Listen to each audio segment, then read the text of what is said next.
shifting power! Woo! Busting auto sticks and banging chicks, buddy. Okay, so you can tell by the title of the video, it is Don't Buy a Challenger. And when I say don't buy a Challenger, I don't necessarily mean don't buy any Challenger. When I say that, I mean don't buy a Challenger RT if you're looking for performance or a fast car. The Challenger RT comes in at about 4,000 pounds. As many of you all know, it's a fucking apartment building on wheels. But as far as modern muscle cars go, it has 375 horsepower and 410 foot-pounds of torque, which is okay, but not in a 4,000 pound car, especially when you have Camaros and 5.0 Mustangs that can blow its doors off at any second. Now, when you have an RT, its bigger brother is obviously the SRT8. And if you're going to get a Challenger, I highly suggest you get an SRT8, and I'm going to tell you why. And if you can't get an SRT8, at least get a Scat Pack. Either way, get the 6.4 liter. The 5.7 liter engine has been around for a while, and they've used it in, trucks since 2002, I believe. And it's basically the same engine any way you look at it. Some have a little bit more power than others, some a little bit less. But it's the same engine, and they're very torquey engines. Most engines don't have more torque than horsepower, except for the old school muscle cars. But they're very torquey engines, but they're kind of built on ancient technology.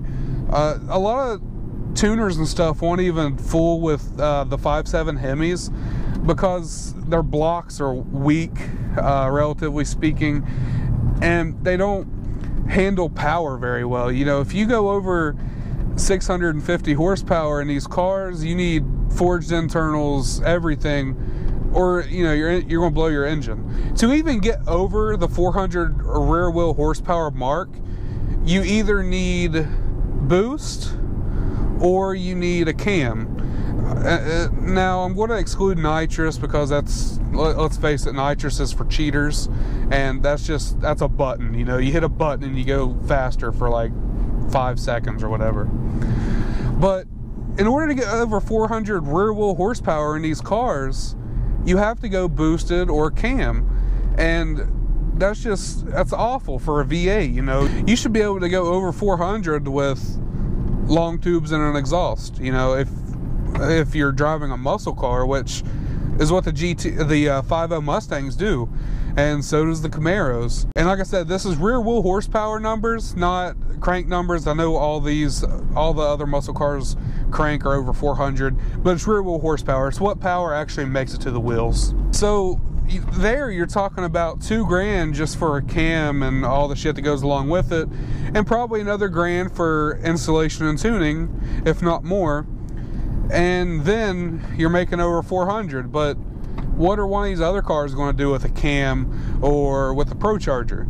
It's it's going to eat your lunch every day. And as cool as it would be to have a Pro Charge 5.7 or a cam 5.7, you're not going to beat other cars with the same mods. You're going to beat other cars that have less mods than you. You may beat them, but I guarantee you they don't have near the money and the mods that you do. And this brings me to my next point. Buy a Scat Pack or an SRT8.